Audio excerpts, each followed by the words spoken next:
Assalamualaikum warahmatullahi wabarakatuh, sahabat semuanya. Bertemu kembali dengan channel pendidikan Diskusi Hukum. Di video kali ini saya akan membahas tema tentang bagaimana prinsip-prinsip hakim dalam memutus perkara sengketa perkara perdata. Oke, ini biasanya dikenal dengan azas-azas hukum perdata. Kita mulai. Yang pertama yaitu hakim bersifat menunggu. Ini adalah dalam perkara perdata, ini hakim sifatnya menunggu. Artinya apa? Bahwa inisiatif pengajuan perkara ini berasal dari pihak penggugat. Hakim atau pengadilan di sini hanya menunggu diajukannya tuntutan hak oleh penggugat.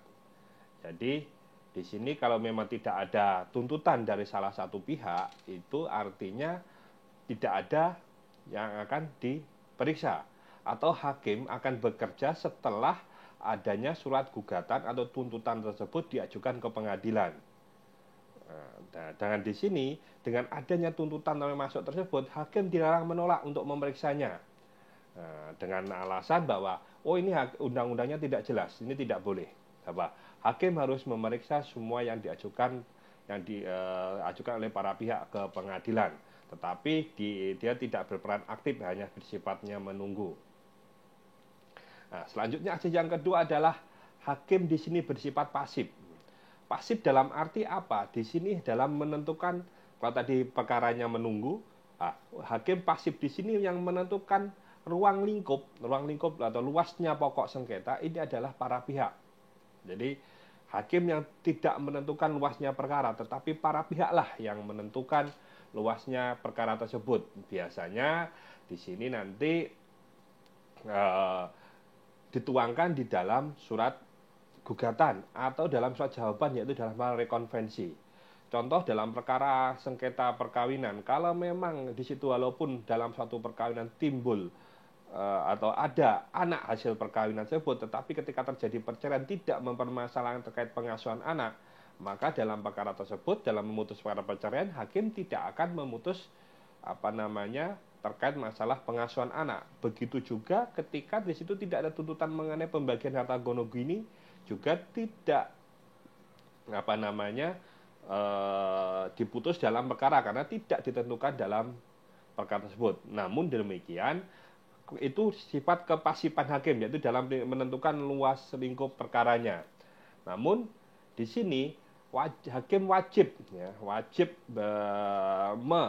memberikan panduan kepada menuntun para pihak untuk mengikuti jalannya persidangan, aktif di sini aktifnya, menentukan, memberi pemahaman, ini hukum acaranya, selanjutnya ini acaranya seperti ini, apa yang Anda lakukan di situ disuruh aktif.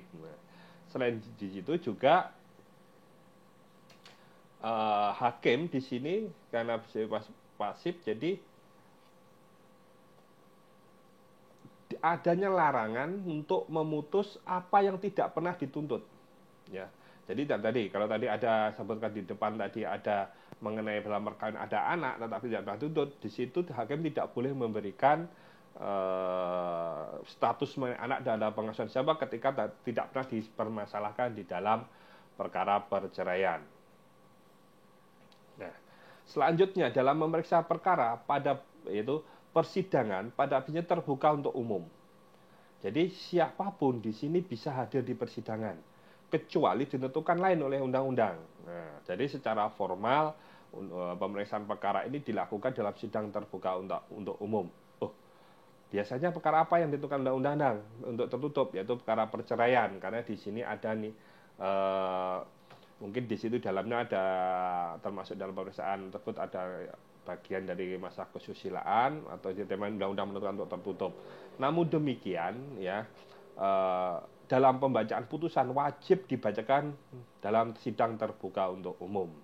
Nah, di sini maksud dibuat terbuka untuk umum ini, jadi di sini bisa dikontrol oleh masyarakat terkait dengan proses pelaksanaan persidangan itu sendiri.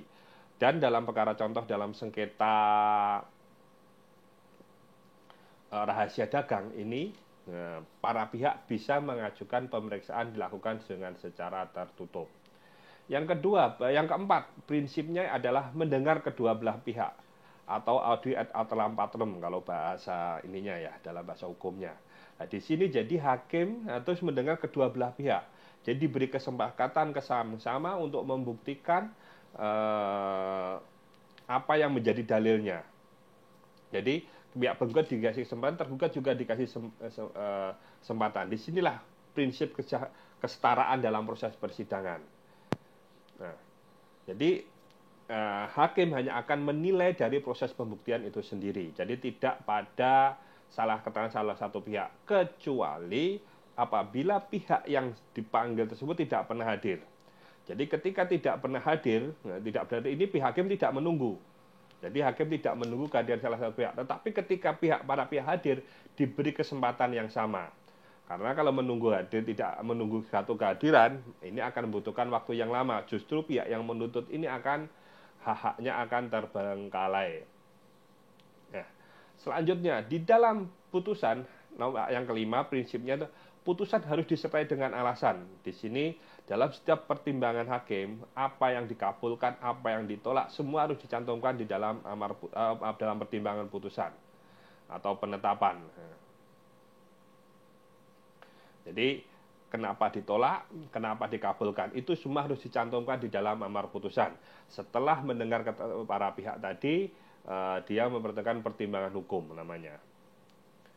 Selanjutnya bahwa dalam perkara perdata ini beracara dikenakan biaya. Jadi biaya ini adalah ada biaya kepanitraan dan biaya proses. Biaya pemanggilan, biaya pemberitahuan putusan, metre, kalau proses tadi mengenai ATK, kalau mungkin sengketa tanah ada biaya untuk ke lapangan terkait dengan sengketa melihat tanah sengketa atau nama pemeriksaan setempat. Jadi itu adalah biaya. Biaya di sini awalnya dibayar oleh penggugat melalui panjar biaya perkara. Dalam panjar biaya perkara ini, kalau Anda ingin biayanya lebih murah, gunakan ekord atau proses persidangan dengan e-litigasi. Di situ akan lebih menghemat penggunaan biaya. Dan asas ini yang diharapkan adalah yang terakhir, yaitu adalah sederhana, cepat, dan biaya ringan. Jadi hakim dalam memutus perkara semaksimal mungkin untuk menyelesaikan perkara dengan waktu yang tidak terlalu lama. Nah, dan di sini sederhana ini adalah acaranya jelas tidak bertele-tele dan cepat. Jadi prosesnya di sini tidak berlarut-larut. Nah, dan yang terakhir, yang ke-8, yaitu asasnya dalam pemeriksaan perkara itu bebas campur tangan dari pihak di luar pengadilan. Jadi di sini hakim benar-benar memutus berdasarkan kemandiriannya dalam melihat dalam proses pembuktian dari para pihak dan menerapkan aturan terkait dengan apa yang disengketakan para pihak. Tidak boleh ada intervensi atau tekanan-tekanan dari pihak lain. Peradilan harus objektif, adil dan jujur, dan tidak melihat pada fakta dan proses pembuktian.